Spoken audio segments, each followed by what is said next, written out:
الرحمن الرحيم وأنفقوا في سبيل الله ولا تلقوا بأيديكم إلى التهلكة وأحسنوا إن الله يحب المحسنين وأتموا الحج والعمرة لله فإن أحصرتم فما استيسر من الهدي ولا تحلقوا رؤوسكم حتى يبلغ الهدي محله فمن كان منكم مريضا أو به أذى من رأسه ففدية من صيام أو صدقة أو نسك فإذا أمنتم فمن تمتع بالعمرة الحج فما استيسر من الهدي فمن لم يجد فصيام 3 أيام في الحج و7 إذا رجعتم تلك 10 كاملة ذلك لمن لم يكن أهله حاضر المسجد الحرام واتقوا الله واعلموا أن الله شديد العقاب صدق اللہ مولانا العظیم۔ اللہ تعالیٰ نے جہاد جسمانی کے بعد جہاد مالی کا ذکر کیا ہے۔ انفقوا فی سبیل اللہ، اس سے پہلے جہاد کا بیان تھا کہ حرم کی زمین پر بھی اگر یہ کفار تم سے تعارض کریں تو پھر تمہیں بھی اجازت ہے ان کے ساتھ جہاد کرنے کی۔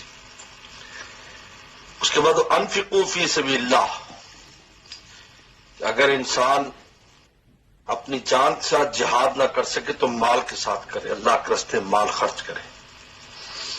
چنانچہ حدیث شریف میں آتا ہے کہ من جہز غازیا فقد غزا، جس نے کسی غازی کو مال و اسباب دیا جہاد کے لیے گویا تو اس نے خود ہی غزوہ کیا ہے۔ انفقوا فی سبیل اللہ کے راستے میں خرچ کرو، ولا تلقوا بایدیکم الی التہلکہ، اور اپنے ہاتھوں کو ہلاکت میں نہ ڈالو۔ بظاہر تو شاید کا مطلب یہ ہے کہ لڑائی بڑائی سے دور رہو، لیکن دراصل یہ انصار کی اس بات پر اتری کہ جب مکہ فتح ہو گیا تو انصاریوں نے کہا کہ بھئی اتنا عرصہ ہو گیا، سن 2 ہجری سے ہم جو اللہ تعالیٰ کے راستے میں لڑ رہے ہیں اور اب 8 ہجری ہو گئی ہے، تو اب اس کے بعد ہمیں اپنی تجارتوں کی طرف اور کھیتی باڑی کی طرف توجہ کرنی چاہیے۔ اس پر اللہ تعالیٰ نے آیت نازل کی کہ اپنے ہاتھوں کو ہلاکت میں نہ ڈالو، یعنی یہ جہاد کو چھوڑ کر بیٹھ جانا اور کہا کہ بس اب ہم پرامن رہیں گے اور اپنی تجارت بڑھائیں گے، کہا یہ ہلاکت میں اپنے آپ کو ڈالنا ہے۔ اس لیے جب بھی کوئی اس بات کا خواہ ہوگا کہ بھائی بس اب مجھے کسی سے کوئی تعارض نہیں کرنا ہے، اسی وقت اس کا زوال شروع ہو جاتا ہے، یاد رکھو۔ یہ اللہ تعالیٰ نے اس دنیا کا قیام ہی تحرک پر رکھا ہے، اگر تحرک حرکت ہے تو قائم ہے، اگر تحرک ختم ہو جائے تو امن امان کچھ بھی نہیں رہتا۔ اس لیے اللہ تعالیٰ نے آیت نازل کی انصاریوں کے جو سن 8 ہجری میں فتح مکہ کے بعد جو کہا کہ بس اب ہم تجارت کریں گے، یہ کریں گے، وہ کریں گے، کیونکہ پورا جنگ کا زمانہ گزرا، تو میں کہ لا تلقوا بایدیکم الی التہلکہ، یہ اپنے آپ کو ہلاکت میں ڈالنا ہے کہ جہاد سے بیٹھ جانا اور نہ مالی جہاد کرنا نہ جانی جہاد کرنا۔ ہاں یہ سہولت انفقوا فی سبیل اللہ، مسلمان بڑھ گئے ہیں تو اب مالی جہاد کرو، ان کے ساتھ مال خرچ کرو، جان دینے والے بڑھ جائیں تو پھر مال خرچ۔ چنانچہ حضور صلی اللہ علیہ وسلم کے بعد صحابہ اکرام کی کئی جماعتیں بن گئی، ان میں ایک جماعت درس و تدریس میں لگ گئی، کیونکہ جہاد کے لیے بہت ماشاءاللہ تیار ہو گئے، تو کچھ عملی جہاد میں تھے، کچھ درس و تدریس میں، کچھ مال خرچ کرتے تھے۔ اس طریقے پر مختلف شعبوں میں صحابہ اکرام لگ گئے۔ واحسنوا، اور نیکی کرتے رہو، ان اللہ یحب المحسنین، اللہ تعالیٰ نیکی کرنے والوں کو پسند فرماتے ہیں۔ یا محسن لفظ احسان استعمال کیا ہے اللہ تعالیٰ نے نیکی کے لیے، یعنی کیفیات کے ساتھ نیکی کرو، کیونکہ احسان اس کیفیت کا نام ہے کہ اللہ تعالیٰ کس طرح عبادت کی جائے جیسے اللہ کو دیکھتا ہے، ورنہ اللہ تعالیٰ تو بندے کو دیکھ ہی رہا ہے۔ اس کیفیت کا نام احسان ہے۔ تو احسنوا کہہ کر نیکی کرنا کہا، کہ خالی مجرد شکل نہیں ہونی چاہیے، اس کے اندر کیفیت بھی پیدا کرو. آسنو علم یعلم بان اللہ یرا، دیکھتے نہیں کہ اللہ اس کو دیکھ رہا ہے. ان اللہ یحب المحسنین.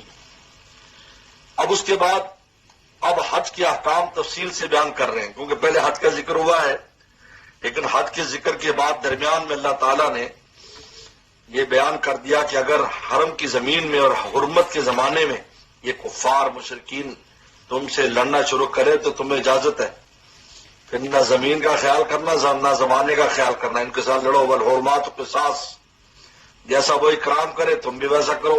اب پھر حج کے احکام، واتم الحج والعمرۃ للہ، مکمل کرو حج اور عمرہ اللہ کے لیے، مکمل کرو، ناقص نہ چھوڑو. نیت کر لی، کچھ افعال کر لیے چھوڑ دیے، نہیں، مکمل کرو. جب کر لیا، احرام باندھ لیا، اب حج پورا کرو، عمرہ پورا کرو. فإن أحصرتم، اب اگر انسان کو جو ہے وہ دشمن کی طرف سے رکاوٹ پیش آ گئی، جیسے غزوہ حدیبیہ میں ہوا، یا مرض کی وجہ سے نہیں جا سکتا، یا آج کل پاسپورٹ کے مسائل بن گئے، ٹکٹ کے مسائل بن گئے، فلائٹس کے آج کل دوسرے بہت مسائل پیدا ہو گئے، تو انسان نہیں جا سکتا، تو احرام سے کیسے نکلے گا؟ تو اللہ تعالیٰ نے طریقہ بتایا. پھر اوصرتم، اگر تمہیں گھیر لیا جائے، اوصرتم احصار ہو جائے تمہارا، فمستیسر من الہدی، تو جو آسان جانور ہو وہ ذبح کرو. ان میں سب سے اول نمبر اونٹ کا ہے، پھر گائے ہے، پھر بکری ہے، جو تمہیں آسانی ہو. لیکن یہ کہاں ذبح کرو؟ لا تحلقوا رؤوسکم حتی یبلغ الہدی محلہ، اپنے سروں کو نہ منڈواؤ جب تک ہدی اور وہ ذبح کا جانور اپنے محل میں نہ پہنچ جائے. محلہ، اور محلہ کیا ہے؟ محل بیت العتیق. قرآن نے کہا کہ قربانی کا محل بیت عتیق ہے، یعنی حرم کی زمین. لہذا انسان کا کہیں بھی احصار ہو تو حرم میں جب تک جانور ذبح نہیں ہوگا اس وقت تک وہ اپنا سر مڑا کر احرام سے نہیں نکلے گا. چنانچہ غزوہ حدیبیہ میں بھی یہی ہوا. لہذا حدیبیہ کا جو مقام ہے اس کے قریب ہی حرم شروع ہو جاتا ہے. لہذا حضور صلی اللہ علیہ وسلم نے حرم کی زمین میں جانور بھیج دیے تھے، وہاں ذبح کیے گئے، صحابہ اکرام نے احرام کھول دیے غزوہ حدیبیہ میں، جس کے بعد صلح ہوئی اور آپ واپس تشریف لے گئے، اگلے سال عمرہ قضا فرمایا. تو محلہ یعنی حرم میں جا کر ذبح ہوں گے. ہدی جو ہے تجب الحدی محلہ، یہ تو ایک حکم، یہ تو احصار کا حکم ہے. اب آدمی کو کوئی ایسی بیماری آ گئی جس کی وجہ سے احرام کی پابندی مشکل ہو رہی ہے، تو کیا کرے؟ یا سر میں جوئیں پڑ گئیں یا سر میں زخم ہے. اب وہ پہلے زمانے میں لمبے لمبے احرام باندھے جاتے تھے، پورے مہینے سے احرام باندھا ہوا ہے، دور سے دراز سے لوگ آتے تھے، بحری سفر کر کے آتے تھے، سر میں اس کے کوئی تکلیف ہے، تو پھر وہ کس طرح کیا کرے گا اس کا؟ تو اللہ تعالیٰ اس کا طریقہ بتایا. فمن کان منکم مریضا، تم میں کوئی مریض ہو، اور بھی اذن من راسی، یا سر میں تکلیف ہے. جیسے ایک صحابی پیغمبر صلی اللہ علیہ وسلم آئے تو ایک صحابی آگ جلا رہے تھے اور جوئیں جو نا اس کے چہرے پر گر رہی تھی، کیونکہ زلفیں رکھی ہوئی تھیں، ان میں جوئیں پڑ گئی تھی، اور جوؤں کو مارنے کی اجازت نہیں ہے. یہ جو نا ایک بہت، یہ خود وی آئی پی ہو جاتی ہے، اس وقت اس کو ماریں گے تو اس پر جرمانہ دینا پڑتا ہے، اب اس کو مار نہیں سکتے. ویسے گر جائے مر جائے ٹھیک ہے، لیکن مار نہیں سکتا جوؤں کو. تو اب تو ان کے چہرے کے اوپر یعنی وہ گر رہی تھی، کیونکہ دھوئیں کی وجہ سے وہ جب دھواں سر میں گیا تو وہ پھر پریشان ہو کر باہر آئی تو چہرے ماتھے پر، تو رسول اللہ نے دیکھ لیا.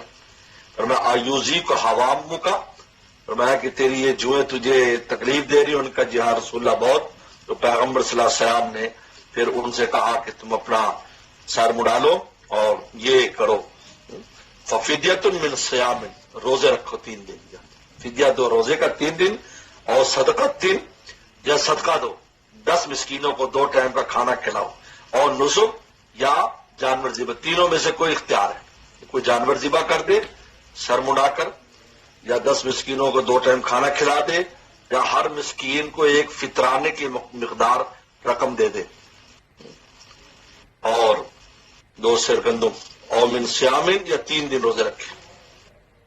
یہ 2 حکم اللہ نے بیان. فیضا امن تم، اب اللہ تعالیٰ فرماتے جب تم امن میں ہو، یعنی حج کے لیے چلے گئے اور کوئی رستے میں رکاوٹ بھی نہیں ہے اور وہاں پہنچ گئے، اب حج کرنے کے بعد تم نے دو فائدے اٹھائے، یعنی عمرہ بھی کیا اور حج بھی کیا، یعنی حج تمتع یا حج قران کیا، اب تمہیں دم شکر دینا ہوگا، یہ شکرانے کے طور پر جانور ذبح کرنا ہوگا، یاد رکھو۔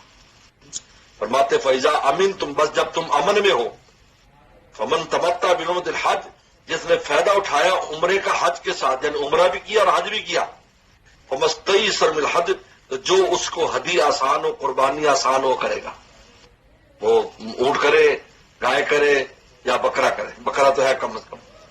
فمن لم یجد، ایک آدمی پاس نہیں ہے، فصیام الثلاث ایام فی الحج، لہذا 3 روزے حج کے دنوں میں رکھے گا، جس کا آخری روزہ 9 ذی الحجہ کا ہوگا، 3 روزے پہلے رکھے، 9 ذی الحجہ کا آخری روزہ رکھے، یہ یعنی مستحب ہے، لیکن اگر پہلے 3 رکھ لیتا ہے 10 دنوں میں سے تب بھی اجازت ہے۔ وہ سبات اذا رجعتم، اور 7 روزے رکھے جب واپس جائے، یعنی حج کے بعد 7 روزے، 10 روزے رکھے گا تو وہ دم شکر کا قائم مقام ہو جائے گا۔ تلک عشرۃ کاملہ، یہ 10 مکمل روزے ہیں۔ ذالکہ، یہ حج تمتع حج قران کی اجازت کس کو ہے؟ غیر مکی کو، یاد رکھو، مکی نہیں کر سکتا، مکہ میں رہنے والوں کو حج افراد ہی کرنے کی اجازت ہے، کیونکہ وہ عمرہ کسی وقت بھی کر سکتے ہیں، وہ وہیں رہتے ہیں، لہذا باہر سے آنے والے کو اجازت یہ ہے کہ وہ حج کے دنوں میں عمرہ بھی کر لے، اور حج کے دنوں میں لہذا اگر وہ عمرہ کرتے ہیں اور پھر حج کرتے ہیں تو گناہ ہے۔ لیکن فرمایا ذالکہ، یہ حج تمتع حج قران کی اجازت کس کو ہے؟ لمن لم یکن اہل حاضر المسجد الحرام، کہ جس کو اہل و عیال مسجد حرام کے پاس نہ رہتے ہوں، ان کے لیے، لہذا مدینے والے کر سکتے ہیں، طائف والے کر سکتے ہیں، پاکستان والے کر سکتے ہیں، لیکن مکہ شریف کے اندر رہنے نہیں کر سکتا۔ واتقوا اللہ، اللہ سے ڈرو، واعلموا ان اللہ شدید العقاب، جان لو اللہ تعالیٰ سخت عذاب دینے والے ہیں۔ بسم اللہ الرحمن الرحیم۔ الحج اشہر معلومات، فمن فرض فیہن الحج فلا رفث ولا فسوق ولا جدال فی الحج، وما تفعلوا من خير يعلمه الله، وتزودوا فإن خير الزاد التقوى، واتقون يا أولي الألباب، ليس عليكم جناح أن تبتغوا فضلا من ربكم، فإذا أفضتم من عرفات فاذكروا الله عند المشعر الحرام، واذكروه كما هداكم وَإِن كُنتُم مِّن قَبْلِهِ لَمِنَ الضَّالِّينَ، ثُمَّ أَفِيضُوا مِنْ حَيْثُ أَفَاضَ النَّاسُ وَاسْتَغْفِرُوا اللَّهَ إِنَّ اللَّهَ غَفُورٌ رَّحِيمٌ۔ اب اللہ تعالیٰ فرماتے ہیں الحج اشہر معلومات، حج چند مہینوں کا نام ہے، چند مہینوں کا نام ہے، جن میں شوال، ذوالقعدہ، ذی الحج، حج تو 5 دن کے اندر ہوتا ہے، لیکن یہ سارے حج کے مہینے جس میں احرام حج کا باندھا جاتا ہے، یاد رکھو، اگر اس سے پہلے اگر احرام باندھا ہے تو غیر معتبر ہو جاتا ہے، حج کے دنوں میں حج کا احرام باندھا جاتا ہے وہ معتبر ہوتا ہے۔ شوال، ذوالقعدہ اور ذی الحج کے جو ہے نا وہ 12 یا 13 دن ہیں، لیکن اشہر جمع لائے، اور جمع کی طلاق 3 پر ہوتا ہے، یعنی پورے حج کے مہینے کو شمار کیا ہے، اس لیے حدیث شریف میں آتا ہے کہ شہرا عید لا ینقصان، فرمایا کہ عید کے 2 مہینوں میں کمی نہیں ہے، یعنی اگر ایک آدمی نے 2 مہینے رمضان اور ذی الحجہ، رمضان کے مہینے میں اگر 29 روزے ہیں تو 30 کا ثواب ملتا ہے، اس حدیث میں آتا ہے، پورے 30 کا ثواب لکھا جاتا ہے، ایک روزے کا مفت میں ثواب ملتا ہے، یاد رکھو، اور ایک فرض روزہ 70 روزوں کے برابر ہوتا ہے رمضان مبارک میں۔ اور جو اشہر حج ہے، عید کا مہینہ، دوسرا مہینہ جو ہے وہ ذی الحجہ ہے، اس میں عبادت غیر حاجی کے لیے 10 دن کے لیے عید پڑھ لیتے ہیں تو عبادت کے ایام ختم ہو جاتے ہیں، اور حاجی کے لیے 12 یا 13 تاریخ تک ہے، لیکن پورے مہینے عبادت کا ثواب ملتا ہے۔ لکھا جاتا ہے کہ اس نے ذی الحجہ کے پورے مہینے میں شہرا عید لا ینقصان، ترمذی کی حدیث ہے کہ عید کے جو 2 مہینے ہیں ان میں نقص نہیں ہے، اللہ تعالیٰ پورے کا اجر عطا فرماتے ہیں، لہذا اشہر معلومات کا۔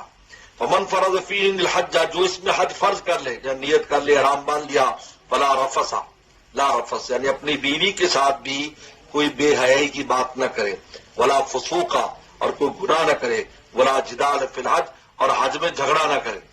یہ عجیب ہے، جھگڑے کو اتنا دل چڑھاتا ہے، ہر بندہ چاہتا ہے بس دوسرے سے لڑے، یہ عجیب ہے، اس لیے لا جدال فی الحج کا۔ آج کے دنوں میں تنگ ہوتے ہیں، تکلیف ہوتی ہے، تو پھر ایک دوسرے پر تمہیں لا جدال فی الحج۔ ما تفعلوا من خیر، اور جو بھی تم خیر کرو ان دنوں میں، کیونکہ بڑے قیمتی ایام ہیں، ایک تو زمین قیمتی، زمانہ بھی قیمتی، وہاں ایک ایک جو ہے نیکی کا ثواب لاکھ لاکھ کے برابر ہے، اور زمانہ بھی قیمتی ہے۔ یعلمہ اللہ، جو بھی نیکی کرے گا اللہ کو اس کا علم ہے۔ وتزودوا، اور زاد راہ لے کے جایا کرو۔ یمن کے لوگ تھے، وہ بغیر زاد رکھا کہ ہم متوکلین ہیں، اللہ پر توکل ہے، بس روٹی پانی اللہ کے ذمہ۔ جب حج پہ آتے تکلیف ہوتی لوگوں سے مانگنے شروع کر دیتے۔ اللہ تعالیٰ نے تمہیں غلط ہے، تزودوا، اس کا نام یہ توکل نہیں ہے، توکل نام ہے اسباب ہاتھ میں ہو، اعتماد اللہ پر ہو، اس کا نام توکل ہے۔ یہ لوگوں سے جو مانگتے پھرتے ہو، یہ ذلت، سوال کی ذلت تو بدترین ذلت ہے۔ اس لیے سوال کرنا، اس انسان کو کوشش کرے کہ سوال نہ کرے، بغیر سوال کے کام بنے اس کا، یہ ہے سوال کرنا۔ صحابہ کرام کی حالت، گھوڑے پر بیٹھے ہوتے تو کوڑا گر جاتا ہاتھ سے، تو کسی نے کہتے اٹھا دو، کہ سوال کرنا پڑے گا، اتر کر اٹھاتے تھے۔ تزودوا، زادرا ساتھ لے کر جاؤ۔ فإن خیر الزاد التقوی، اور بہترین زادرا تقوی ہے، اور تقوی میں نہ مانگنا بھی ہے، اپنے آپ کو بچاؤ، لوگوں کے سامنے ذلیل ہوتا پھرتا ہے کہ جی دے دو اللہ کے راہ پر، یہ کیا ہے بھائی؟ اور گناہ سے بچنا، ساری چیزیں خیر ذات تقوی۔ واتقونی، مجھ سے ڈرو یا اولی الالباب، اے عقل والو۔ اب اللہ تعالیٰ نے کہا کہ تم تو حج کے لیے زاد راہ کو دنیا داری سمجھتے ہو، کیا اصلاح فرمائی کہ حج کے لیے ہم ساتھ پیسہ لے کے لو جی اللہ کے راستے میں جا رہے ہیں اور پھر پیسے ساتھ لے کے جائیں، تم اس کو دنیا داری سمجھتے ہو؟ میری طرف سے تو یہ بھی اجازت ہے کہ اگر ایام حج میں حاجی تجارت بھی کرے تو اس کی بھی اجازت ہے، حج بھی کرتا ہے تجارت بھی کرتا ہے۔ جیسے کسی وطن سے کسی ملک سے گیا، اپنے ساتھ ایسا سامان لے گیا جو وہاں فروخت ہو جاتا ہے۔ چاچا عبداللہ مبارک رحمت اللہ علیہ جب حج کے لیے آتے تھے تو بہت بڑا قافلہ، 1000-2000 آدمی ساتھ ہوتے تھے، بخارا سے آتے تھے، تو حضرت کی تجارت یعنی تجارتی سامان لے کے آتے وہاں سے، اور وہاں باقاعدہ بازار لگتا، منڈی لگاتے تھے، اور وہاں تجارت، ان کے غلام اور ان کی وہ تجارت کرتے تھے۔ تو جتنے حاجی ساتھ آتے تھے ان سب سے زیادہ راہ لے لیتے تھے آنے جانے کا خرچہ، اور جب واپس پہنچتے تھے تو سب کا خرچہ واپس فرما دیتے تھے کہ اللہ نے تجارت میں اتنی برکت دی ہے کہ تمہارے خرچے 1000-2000 حاجیوں کو مفت ہر سال حج کر، ایک سال حج کراتے تھے، ایک سال چھٹی کرتے۔ حضرت کی عادت مبارکہ تھی، ایک سال جہاد کے لیے جاتے تھے ایام حج میں، اور ایک سال باقی پورے سال حدیث شریف پڑھایا کرتے تھے۔ امام بخاری کے دادا استاد ہیں، امام حنیفہ رحمہ اللہ کے شاگرد ہیں عبدالمبارک۔ تو اللہ فرماتے لیسا علیکم جناح، تم پر کوئی گناہ نہیں ہے، ان تبتغوا فضلا من ربکم، کہ تم اللہ کا فضل تلاش کرو، یعنی رزق تلاش کرو۔ ان دنوں میں اگر تجارت بھی کرنا چاہو، کیونکہ مینا کے اندر منڈی لگتی ہے، اب بھی لگتی ہے، مینا کے باہر ہو پوری، تو ان میں لوگ جو نا اپنے جو سامان ساتھ لائے ہوتے تھے وہاں فروخت کر دیتے تھے۔ اب اس کے بعد اللہ تعالیٰ فرماتے ہیں کہ فیضا حفظ، تم طریقہ حج بتا رہے ہیں، جب عرفات میں چلے گئے تو عرفات سے واپسی پر مزدلفہ میں وقوف مزدلفہ کرنا ہے۔ فیضا حفظ تم من عرفات، جب تم عرفات سے واپس آؤ، فاذکروا اللہ عند المشعر الحرام، تو مشعر حرام کے پاس جو نا اللہ کا ذکر کرو، یعنی وقوف عرفہ کرو، وقوف مزدلفہ کرو۔ واذکروا کما ہداکم، اور اللہ کو ویسے یاد کرو جیسے تمہیں ہدایت دی ہے، جو تفصیلات بتائیں گے، جو طریقہ بتایا وقوف عرفہ کا رسول اللہ صلی اللہ علیہ وسلم نے، وقوف مزدلفہ کا، ویسے وقوف مزدلفہ کرو۔ وَإِن كُنتُم مِّن قَبْلِ مِنَ الضَّالِينَ، اگرچہ اس سے پہلے جو ہے وہ تمہیں اس کا علم نہیں تھا اور تمہیں بے خبر تھے، اب اللہ نے تمہیں تفصیلات بتا دی۔ اب ہوتا یہ تھا کہ یہ جو قریشی لوگ ہیں مکہ والے، یہ مزدلفہ سے آگے نہیں جاتے تھے۔ عرفات حرم مکہ سے باہر ہے، حرم سے باہر ہے۔ مزدلفہ اور مینا یہ حرم میں، اور جو عرفات یہ حرم سے باہر ہے۔